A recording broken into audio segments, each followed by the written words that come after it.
The night hung heavy over the ridge, the wind whispering through the mesquite like it carried secrets too old to name. Colt Travis pulled his horse to a stop just short of the slope's edge, eyes narrowing on a flicker of lantern light dancing faintly through the cottonwoods below. He wasn't supposed to be out this far tonight, just a salt run to town, a few supplies, but something about that flicker pulled him in. He adjusted the brim of his hat, touched the grip of the Colt on his hip, and nudged the horse forward. Down the ridge trail. The clearing came into view slowly, as if the land itself didn't want to reveal what lay hidden there. At first he thought it was just the tree big and weathered, roots sunk deep in soil like it had been waiting centuries. Then he saw her, a woman, mid-20s maybe, wrists bound high above her head with fraying rope, her body slumped and half-conscious against the rough bark. Her clothes were torn work dress, sleeves ripped, boots missing, dried blood painted a trail down her temple. And hanging just above her head was a crudely nailed wooden sign. Property of nitrogen monoxide 1, it swung gently in the breeze, creaking. Colt felt something cold grip his gut. Not just rage, but memory too many ghost towns with too many graves. Whoever left her here didn't care if the wolves or the weather claimed her. He dropped from his saddle in one fluid motion, boots crunching soft on dry pine needles. "Easy," he said low, not sure if she could even hear. "I ain't here to hurt you." The woman stirred, eyes fluttering open.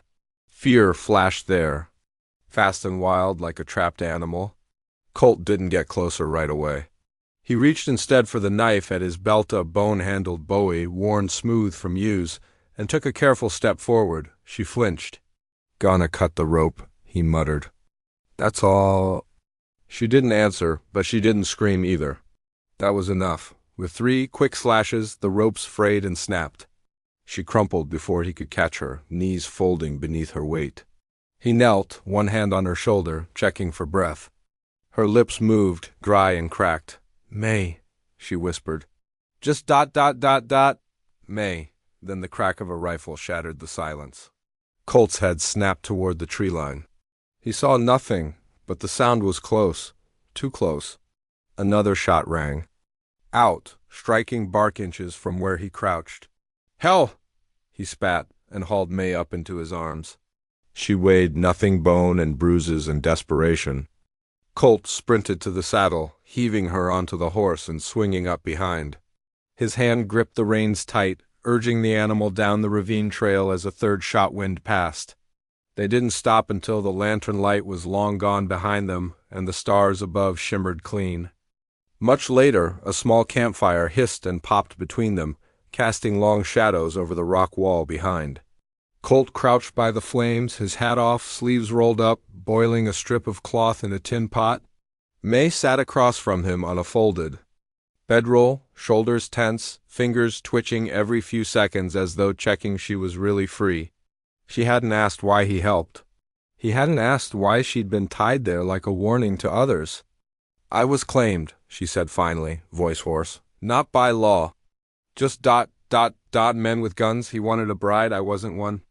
Colt didn't speak. He handed her the damp cloth, watching as she pressed it to her face with a flinch. "Run too? Nights before they caught me," she continued. "They said if no man wanted me, I wasn't worth keeping." Colt looked into the fire. The flame's reflection flickered in the scars on his forearm, old bullet wounds, bite of war and wrong. "Decisions. I've seen worse men," he said low. "They talk big, but they bleed the same." May glanced at him. "You a soldier?" "Was." He didn't elaborate. For a while, the only sound was the crackle of wood. Coyotes yipped far off across the hills. May pulled the blanket tighter around her, but there was steel in her eyes now, not fear. Colt noticed it. And he knew, without needing to ask, that whoever had written that sign hadn't broken her. "Not fully. You saved me," she murmured. He didn't look up. "Didn't feel like I had much choice," but May smiled, just barely.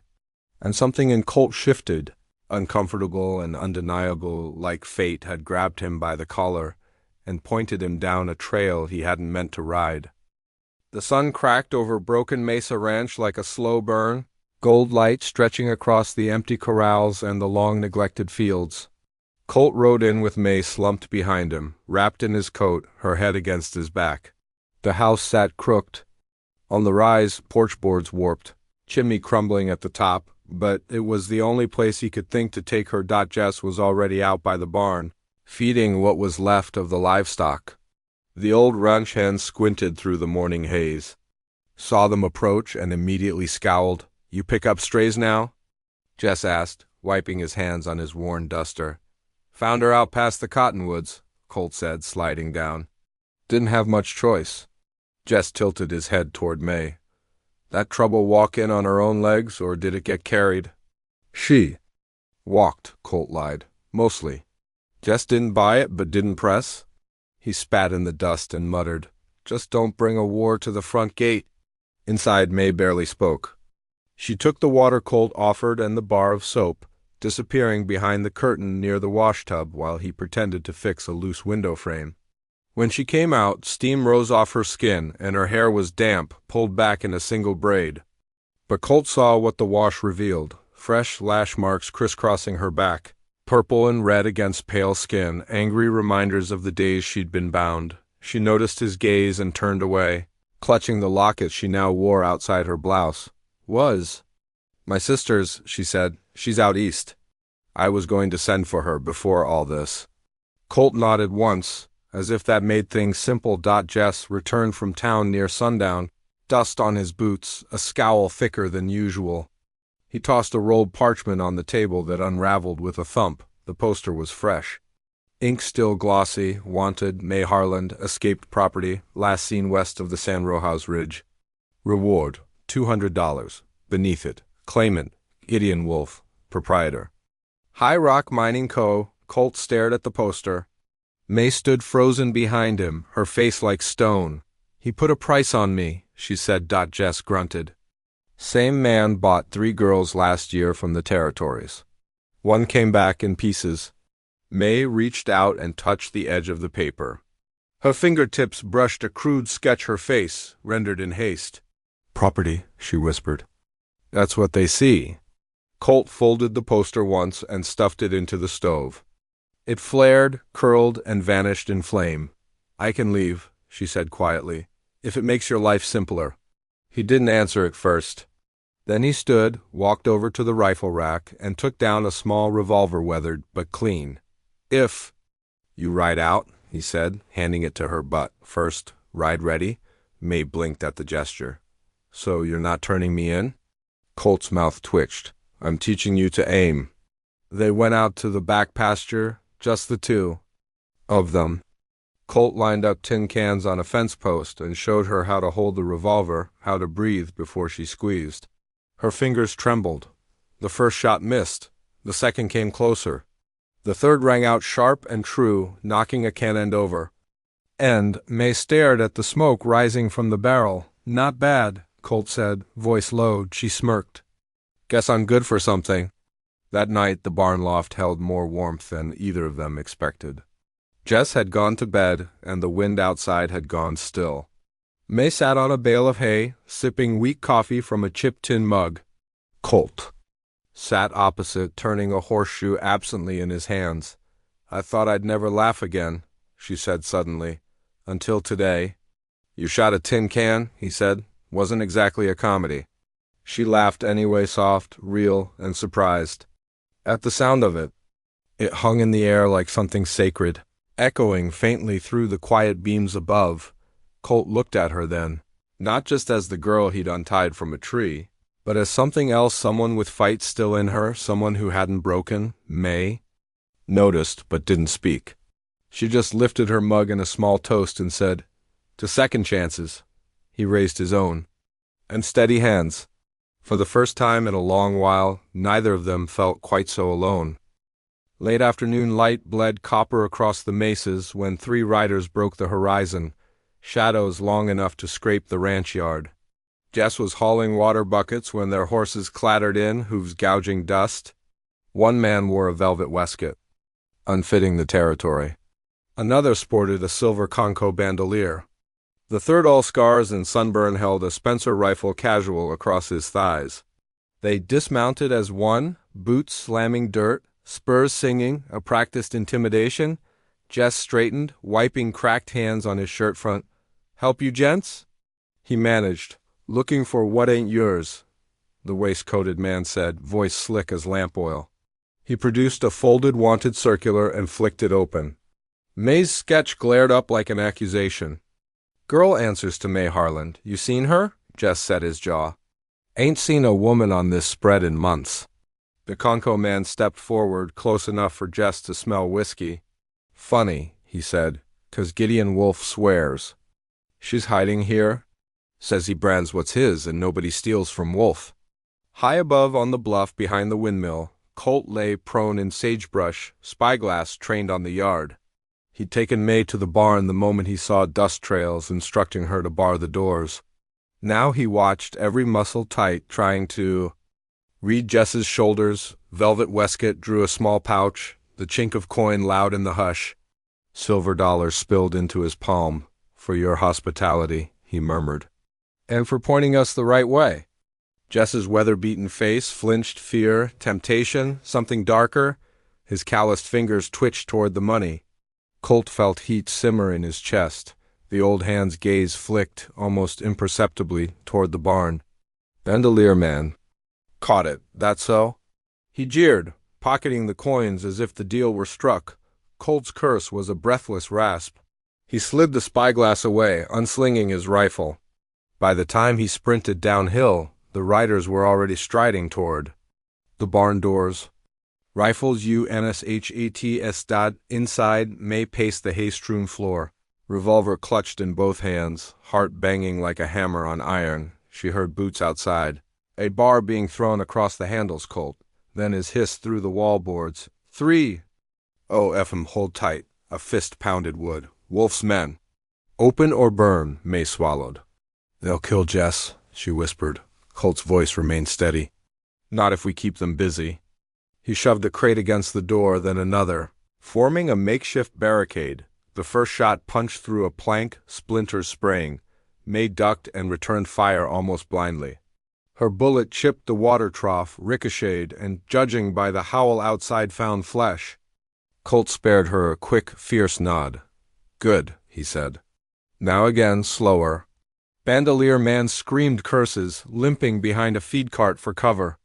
Smoke curled from gun holes as lead wind through rafters. Straw exploded overhead. Dusty. Shafts of late sun sliced through the chaos. In the yard, Velvet waistcoat appended a lamp onto a bale, flames licking greedily at dry hay. Within seconds, the barn's south wall glowed devil orange. Heat rolled over May's face. Colt, the fire, I see it. He smashed a lantern himself, spilling oil to widen a barrier of flame between them and the outside doors. They want us to run out scared. We hold until sunset. Dark favors us. Outside, the men fanned, shouting offers of mercy laced with threats. May's pulse thundered. She tried to gauge Colt's silhouette amid the drifting smoke, steady, unbending. Something inside her rooted deeper. Then came a hoarse yell from the corral. Jess, stumbling toward the iron gate with a branding spear in one hand, blood seeping from a graze at his temple. Bandolier man pivoted to shoot, but Jess ran the gate lever. Hinges screamed. 30 half-wild horses burst loose, eyes rolling white, manes ablaze with reflected firelight. They stormed through the yard in a living avalanche. Bandolier man vanished beneath hammering hooves. Velvet waistcoat dove, boot snagging, ankle crunching. The third outlaw's rifle flew as he scrambled onto a water trough. Dust and sparks churned, until nothing stood but swirling emptiness. Colt kicked the barn door open into the chaos, smoke wreathing his outline. May followed, coughing. They found Jess slumped against the fence post, breath rattling. Told you. Trouble, Jess wheezed, a rueful half-grin splitting cracked lips. Colt dropped beside him. You saved our hides, old man. Ain't done yet, Jess whispered. He shoved a blood-wet envelope into Colt's hand. Title deed. Ranch is yours free. Just make something of it. His eyes sought May's. And don't let Wolf brand no one again. May gripped his rough hand as it went slack. The stampede thunder receded beyond the canyon, leaving only crackle of burned hay. Twilight settled, violet and mournful. Colt, rose slowly, gaze sweeping the quiet yard, then resting on May. Her face was streaked with soot, lashes clumped, but her posture was unbowed. "We bury him at first light," she said, voice determined. "Then we finish this," Colt nodded once. Beneath anger, a different current pulsed commitment forged by fire and blood. Tomorrow they would ride for Gideon Wolf. Tonight, they stood over the fallen with shared resolve, the sky above them awash in the deep bruised glow of sundown. Dawn spilled over the high desert like molten brass when Colt and May rode out, Jess's rifle slung across the saddle horn as a quiet promise. They reached the mine road before mid-morning, a ribbon of red earth snaking between sandstone walls. From the bluff above, they could see Wolf's black coach crawling up the pass, two outriders flanking it, dust pluming behind like a dirty comet tail. Colt dismounted, leading his horse to a notch where the cliff leaned over the road. May followed, eyes narrowed against sun glare. From this height they could drop straight onto the track one clean ambush. Colt checked the revolver, thumb brushing the scarred groove along its cylinder, then glanced at May. She met his look, steady as bedrock. No fear left, only a fierce, quiet certainty. When the coach rumbled beneath, Colt swung down first, boots thudding in the red dust, revolver raised. May landed beside him, skirts snapping like banners. The driver hauled back on reins. Horses screamed, hooves skidding. Before Wolf's men could level rifles, Colt's voice cracked across the canyon. "Easy, one wrong twitch and iron sings." The echoes hadn't faded when May stepped forward, sights trained on the door. It opened with an angry shriek and Gideon Wolf emerged, silk waistcoat immaculate, eyes venomous. May's voice cut the hush. "You called me property," she said, reaching into her satchel. "You forged papers that said so." She pulled out a folded bundle chart at the edges, then tore it apart. Parchment drifted on the updraft, turning to confetti against the pale sky. "Now they're ash, and I'm not yours." Wolf's face mottled crimson. "That paper was law in 3 counties, he hissed. "Without it, you're nothing." "Without it," May answered, "I'm free." The fragments twirled away, catching sun like sparks before the wind carried them into oblivion. A single step separated Colt from Wolf's lead gunman, a rangy bruiser with dead eyes and a 12-inch revolver. Neither spoke. They simply eased hands toward holsters in practiced unison. Time throttled down to heartbeats. Dust devils swirled across the road, painting both men in a haze the color of dried blood. Colt felt his right hand tremble old shrapnel. Memories, but he flattened the shake with raw will. Somewhere behind, May sucked a breath. The gunman's elbow twitched, leather creaked, and 2 muzzles cleared leather almost together. Thunder cracked twice. Dust leapt from the ground around Colt's boots, but the gunman staggered, eyes wide, a neat hole flowering on his shirt front. He collapsed to his knees, revolver clanging on stone. Colt held his aim a heartbeat longer, then lowered the barrel, lungs burning. Hoofbeats pounded from the South Deputy Calder with 2 marshals, badges glinting. May's sister had wired them 2 days earlier. Justice arrived right on schedule. Wolf tried to bolt back into the coach, but iron hands seized him. Calder read charges, kidnapping, trafficking, coercion, while shackles snapped shut. Wolf raged, spittle flying, yet the sunlight on the marshal's tin star silenced any last illusion of power. Colt watched, shoulders easing as the tyrant was dragged away, chains clinking like distant chimes. Summer bled into fall before grief settled, and grass grew back where the barn had burned. On a crisp October morning, Colt rode with May to the old cottonwood grove. The tree still stood sentinel, bark scarred where the rope once bit deep. May slid down first, blue ribbon in hand. She tied it to a low branch, not firm but gentle, silk fluttering in the breeze, a banner for every woman who'd ever been told she belonged to someone else. Colt drew his knife, the same blade that had freed her, and carved 2 small hearts side by side into the trunk. Sap glistened like new gold. They mounted up again, no words needed. As the horses turned east, sunlight washed the land in a hopeful blaze. Ribbon and carving faded behind them, yet both knew exactly where they were, And exactly where they were going, riding shoulder to shoulder into a future neither had dared name until now. In the warming wind, gunpowder memories mingled with the faint scent of cottonwood and lace, and the world felt wide open, waiting.